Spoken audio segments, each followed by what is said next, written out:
Here. Commissioner Amber Davis. Here. Thank you, Madam Chair. We have a quorum. Thank you very much. Pledge allegiance. Pledge allegiance to the flag of the United States of America and to the republic for which it stands, one nation, under God, indivisible, with liberty and justice for all. Councillor Casey, would you please take a moment of silence? Let us take a moment of silence to thank our Heavenly Father for all the good things that we have in Las Vegas, for having had a successful 4th of July fiesta, for having rain these last few days, and also let us keep in mind all those people all over the world who are struggling with immigration issues and unrest in their countries, such as Nicaragua, and ask our Lord to take care of them and to guide them in their daily lives. Thank you.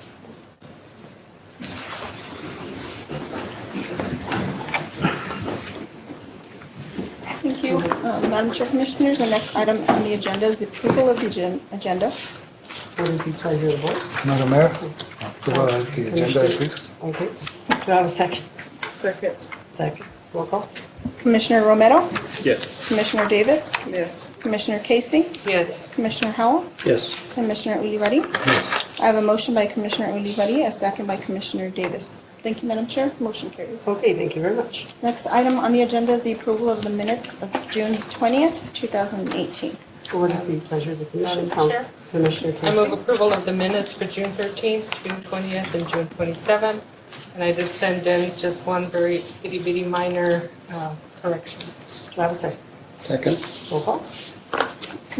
Sorry, Madam Chair, Commissioners, we're only approving the minutes of June the 20th. I think that was for, Mhm. Oh, is that all? Yes. Okay.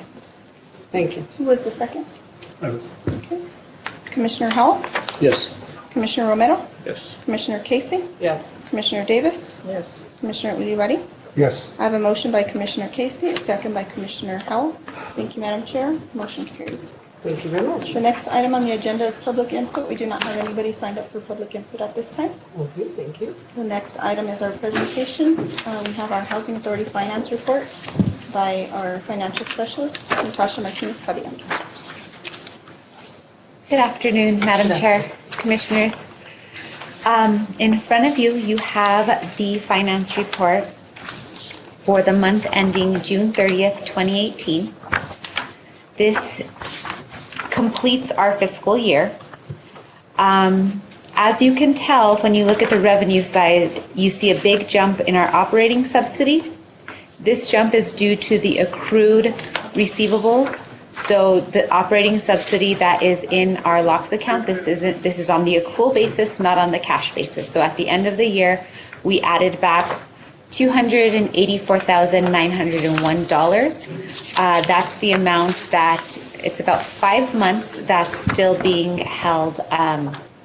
Well, 59,000 of it's going to get released this month, but the rest of it is in our locks account and just has not been dispersed to us. But that is the revenue that was earned for fiscal year 2018. And on our expenditure side, we stayed frugal. We tried to not spend as much as because we weren't receiving the cash. We didn't want to take down our cash balance. So we ended up having $1,098,085 in expenditures for the year. Questions? Questions, comments? Okay. Councillor Howell. Thank you, Madam Chair. Ms. Natasha, the dwelling rent, it looks pretty good. Is this better than previous years, fiscal years? Madam Chair, Commissioners, actually last year we received $2,000 more, Oh, okay. or billed $2,000 more, I should say. Our dwelling rent is also on the accrual basis, so that this is our, not what's received, but what's actually billed out. I see. Okay. And it really just depends on the people who applies income. Some of them end up on a negative rent, or what we call they get utility allowances to reside, and others pay flat rent or which Right. did go up, and or they pay the income-based rent. So it fluctuates based off of our tenancy. And the housing other income, that's really increased? It did not increase from last year. No? No, it actually went down. Also, that's on the accrual basis, so it's kind of a good thing in a sense, because that means we didn't have as many charges when people moved out. So people are leaving their units. And that's why we budget so low. Like if you see what we actually budgeted for the entire year, we budgeted at $12,850. We budget low because we don't expect our tenants to leave the units anytime soon, for one, and for two, with that many damages to the units. So that's kind of where that revenue comes in, because we pay it and then they give it back to us, and that's where that other income comes in from. Those One kind last of charges. question. Transfers in from where? Transfers in, there is the $10,000 transfer. The $10,000 transfer is the one from general fund for the repayment agreement. And then there was also one for $68,585. That was our 2017 capital fund transfer for that one. That one didn't go through. It will probably end up getting a double this coming year when we draw it down. Once it's the budget's spread in the lock system, then I draw it down. This is the first year that we did like our EPIC reporting. So it's in one system and then it goes to the other system, and then we draw it down from there. So I'm hoping that we'll be able to draw it down hopefully in the months to come. The operating expenses, were we able to address any of the issues that came up throughout the year? We addressed all issues that came up. So we still came under the budget? Yes. Commissioner, if you see, we had a cost savings of $42,000 just in employee expenses alone, which is awesome. And we also had a cost savings of $146,428 in the operating. That's mostly our betterments and improvements. So that's that line that we really didn't touch. That's that carryover money from our homeownership project. Okay. That's the money that we're going to be using to try to help complete turn over those units. As we're getting that 10,000, we're just adding it to that money to try to get those Nice. units cleared out. All right, thank you. Any other questions? Okay, thank you very much. Thank you, Madam Chair, Commissioners. The next item on the agenda is also a presentation of our FAS score by Natasha Martinez-Padilla. Go ahead. Madam Chair, Commissioners, the U.S. Department of Housing and Urban Development Public Housing Assessment System, our FAS score report, you guys all, I'm sorry, Madam Chair, Commissioners, you had in your packets. We looked at the unaudited score back in December. This is after the audit came out. So this is the score that takes everything into account after the audit. So at the end of the year, we did not get 5 points for occupancy for our capital fund. We also lost points in our management score for occupancy as well. And we lost 1 point due to audit penalties in our financial score. So we are substandard management, and until we get more units online and bring back those that were sold ineligibly, our occupancy is really going to struggle until then. But we've been working really hard at trying to use our policies. As far, we used to give our tenants, if they wanted to say, well, we're moving out at the end of the month, at the end of the week, even though our policy said 30 days, we would allow them to do that, you know, so it would help them out a little bit as well. Well, our policy states 30 days.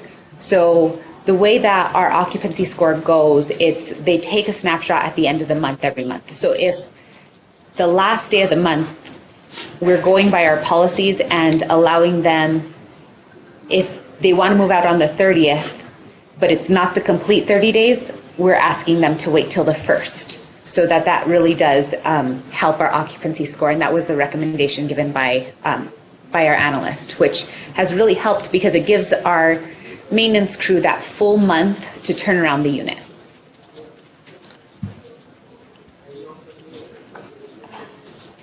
Questions, comments?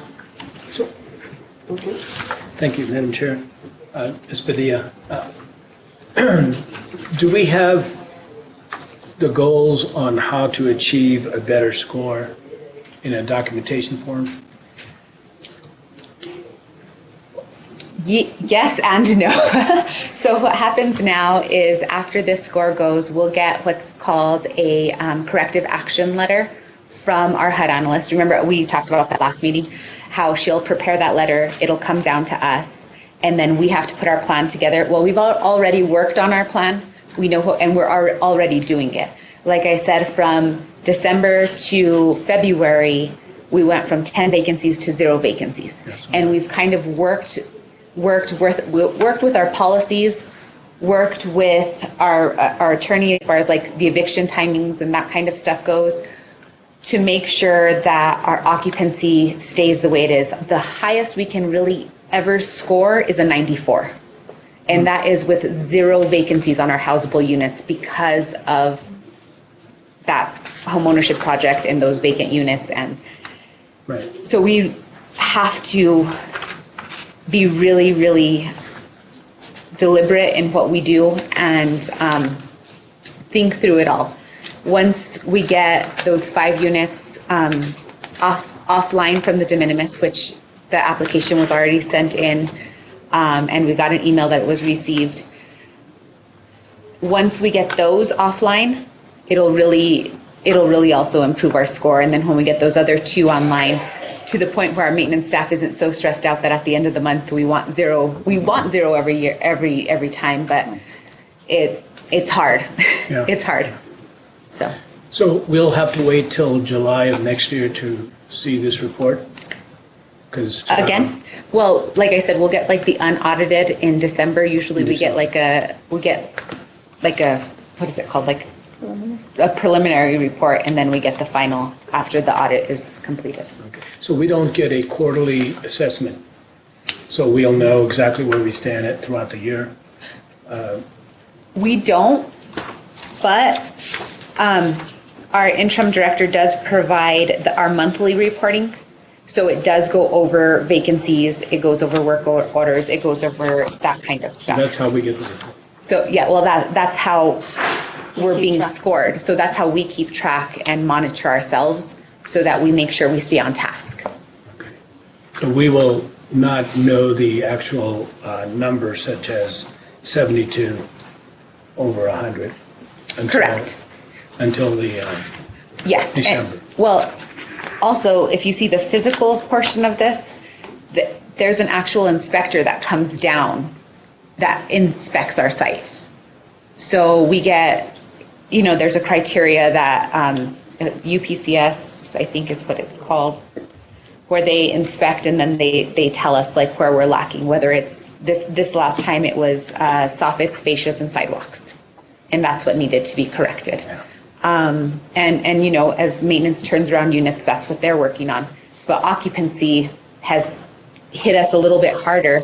So that's unit turnarounds have kind of been a big push for us as well. I know that you and your staff, Ms. Padilla, will get our scores up. We have confidence in that. We do, that's what we strive for every month. Great. Good job. Thank you. Commissioner Olivari? So do you think the audit hurt the scoring a little bit? The audit did hurt the scoring by 1 point because we had a significant deficiency due to 2 CFR 200. The reason for that finding was at cost for all of our appliances. They wanted by unit a list of each appliance at cost and not depreciated value. So not sure how the materiality was calculated, but that is what the finding was. And there was a 0.5 point for the significant deficiency and then a 0.5 point for another area that I'm not too sure. They don't really ask us those questions. Those questions go to the auditor. So I don't know what happened there. Thank you.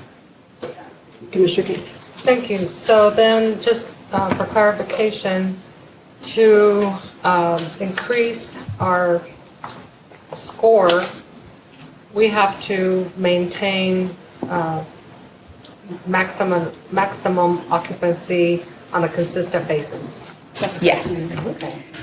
So how many units do we have that aren't up? Currently, as of today, we have, I believe, 4 vacancies, but you have to also take into consideration the 19 boarded up units. Those count against us every single month.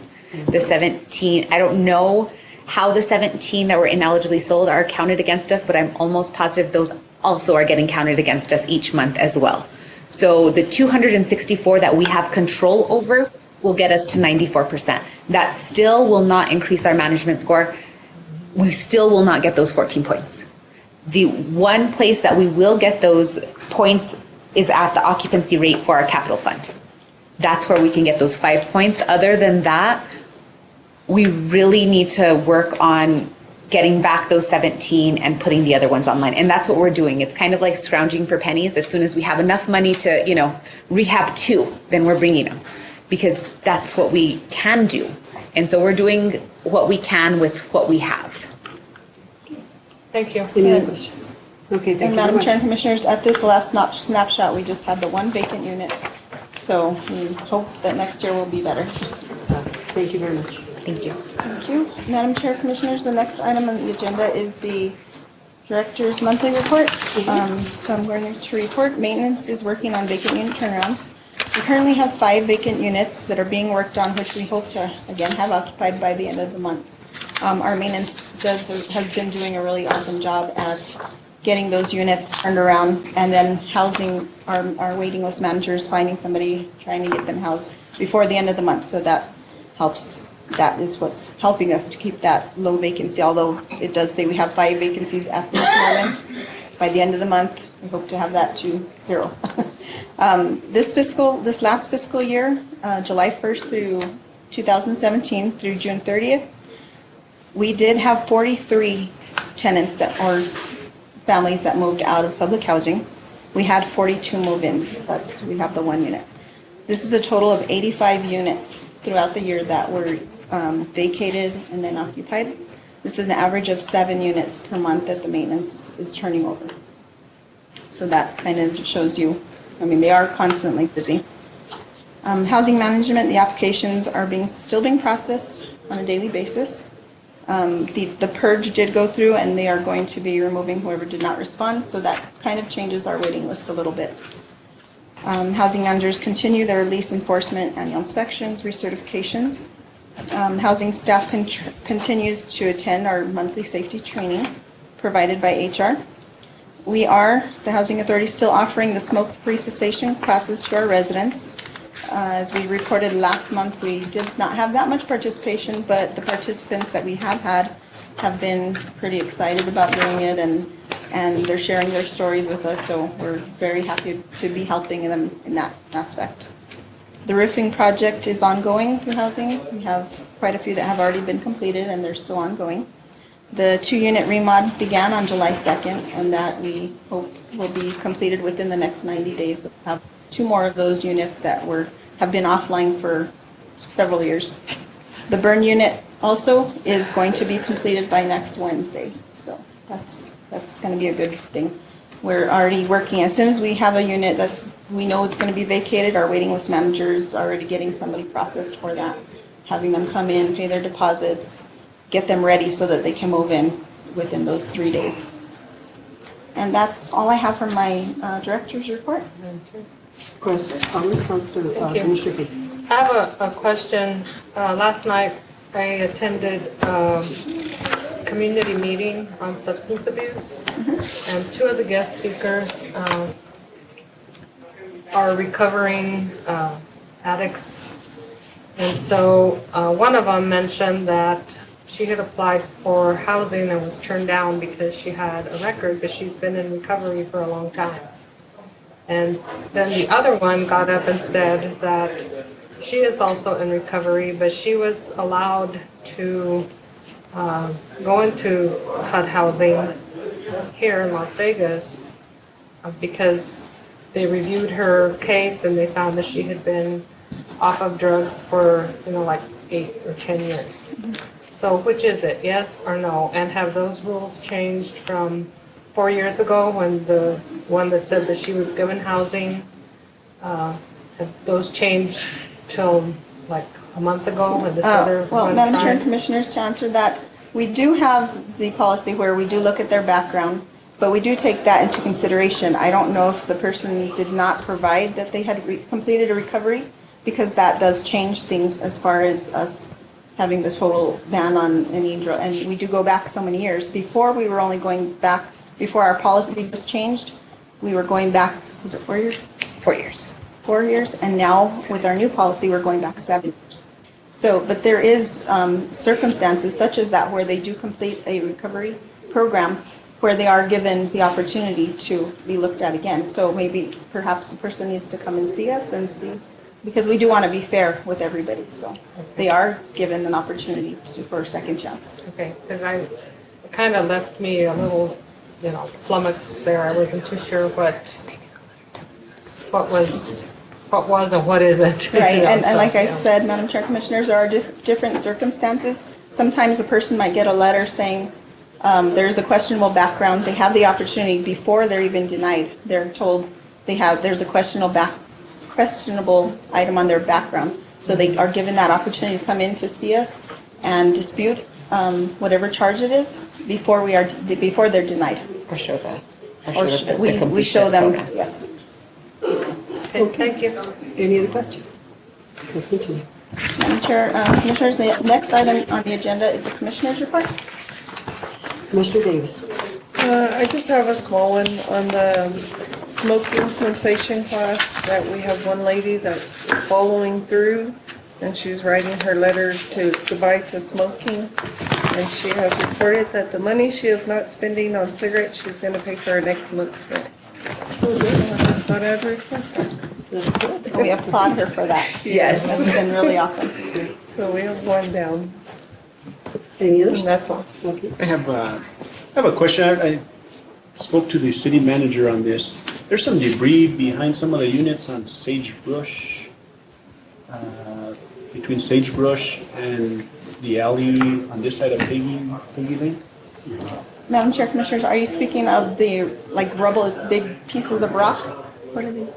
We have to quote it out because we can't throw it away. So now this next fiscal year, we'll be getting quotes to pay to have it taken out because it can't get thrown at the landfill. We actually have to go through a company to get it taken out because it is considered, I guess, the cement and the rocks and all of that. What happened was when we reacquired 2402 Choya and brought that back on rent roll, there was a lot of landscaping there that we couldn't have there anymore. So any materials that were considered construction materials that we could throw at the landfill, we threw.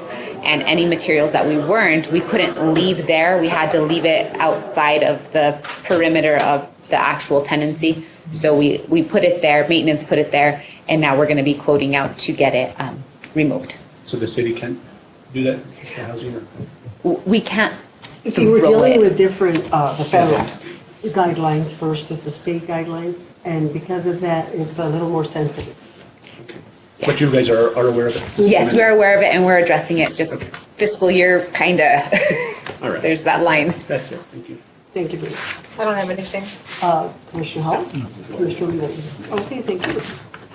Madam Chair, the next item is executive session. I do not usually have need for executive session.